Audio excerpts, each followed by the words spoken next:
équations différentielles linéaires d'ordre 2 sont parmi les plus simples et les plus fréquemment rencontrées, notamment en physique. Dans cette vidéo, on s'intéresse à présenter quelques méthodes de résolution d'une telle équation et à traiter quelques exemples. Commençons par la présentation de la méthode de la variation de la constante. Commençons par quelques notations et rappels. Donc toujours I est un intervalle de R, T0 c'est un point de I, K c'est le corps des réels ou le corps des complexes, A et B ce sont trois fonctions continues de I à valeur dans K, F et K c'est l'espace vectoriel des fonctions de I à valeur dans K, et on considère cette équation différentielle. Et voilà l'équation homogène associée à E. Et rappelons qu'une solution de l'équation différentielle E est une fonction deux fois dérivable. Vérifions. Donc signalons qu'il n'y a pas de méthode générale pour trouver une solution de E ou encore de E0. Donc l'énoncé doit vous guider. Si on cherche une solution polynomiale, on cherchera d'abord son degré. On peut aussi faire des changements de variables. Enfin, on peut demander de rechercher une solution développable en série entière. On n'emploie ce procédé qu'à la demande de l'énoncé. Il existe un seul procédé dans notre programme pour construire la solution générale de E à partir d'une solution de E0. C'est le principe de la variation de la constante. Donc, passons à énoncer ce principe. Si Y est une solution de E0 qui ne s'annule jamais sur I, on pose Z est égal à lambda Y. Voilà Z' égale. Et voilà Z seconde. On reporte dans E. Donc si Z est une solution de E, alors on aura cette égalité. Et comme Y est une solution de E0 par hypothèse, alors Y seconde plus AY' plus BY égale 0. Et par suite, on a lambda seconde Y plus lambda prime de tout facteur 2Y' plus AY est égal à C. On pose U est égal à lambda prime. On tombe sur une équation différentielle de premier ordre. Donc, on résout d'abord l'équation F. C'est une équation différentielle linéaire d'ordre 1. Ce qui donne l'expression de la fonction U. Et par primitivation de U, on trouve lambda, parce que U est égal à lambda prime. Donc, voilà le principe de la variation de la constante. Considérons l'exemple suivant. Donc, voilà notre équation différentielle. Donc, on va chercher d'abord une solution polynomiale de l'équation homogène O0 associée à E. Et puis, on va essayer de déterminer les solutions de E en appliquant la méthode de la variation de la constante. Remarquons que l'équation E est équivalente à cette équation. Il suffit de multiplier ces deux membres par t carré. Donc, on va commencer par la recherche des solutions polynomiales de O0. Si P est une fonction polynomiale non nulle, solution de O0. Notons n égale degré de P et AN le coefficient dominant de P. On reporte dans E0, on trouve la relation suivante. Le coefficient dominant de ce polynôme, le voilà. Donc ce qui donne que n-2 au carré fois an est égal à 0.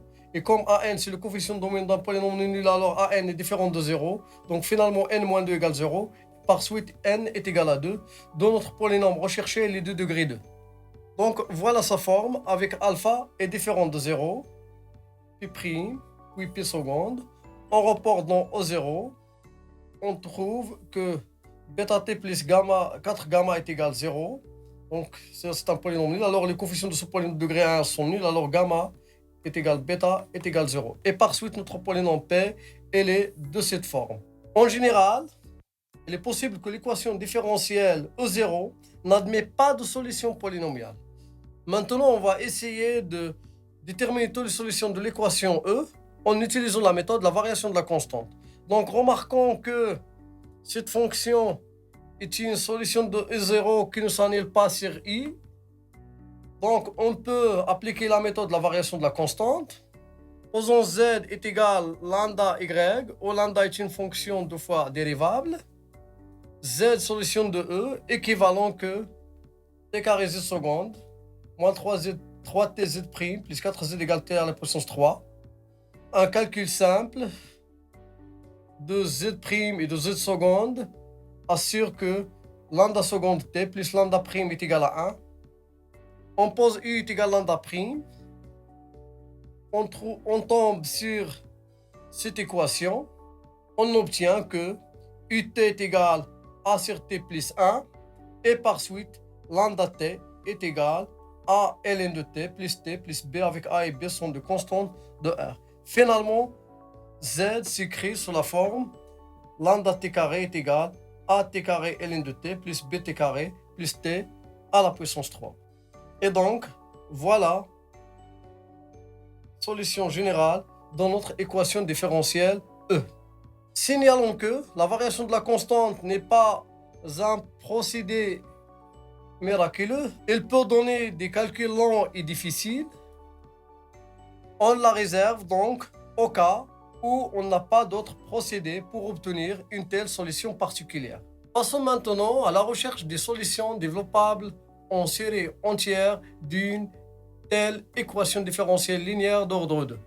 Donc, commençons par l'énoncé du principe de la recherche d'une solution développable en série entière de l'équation différentielle linéaire d'ordre de E. Donc, on va utiliser un raisonnement analyse-synthèse. On suppose qu'il existe une solution Y de l'équation différentielle E, développable en série entière de rayon R strictement positif. Donc, pour tout T dans moins RR, on aura Y de T s'écrit sous cette forme. En substituant dans E, on détermine une relation de récurrence entre les coefficients de AN. Si possible de déterminer une expression explicite de AN et de Y, ça sera mieux.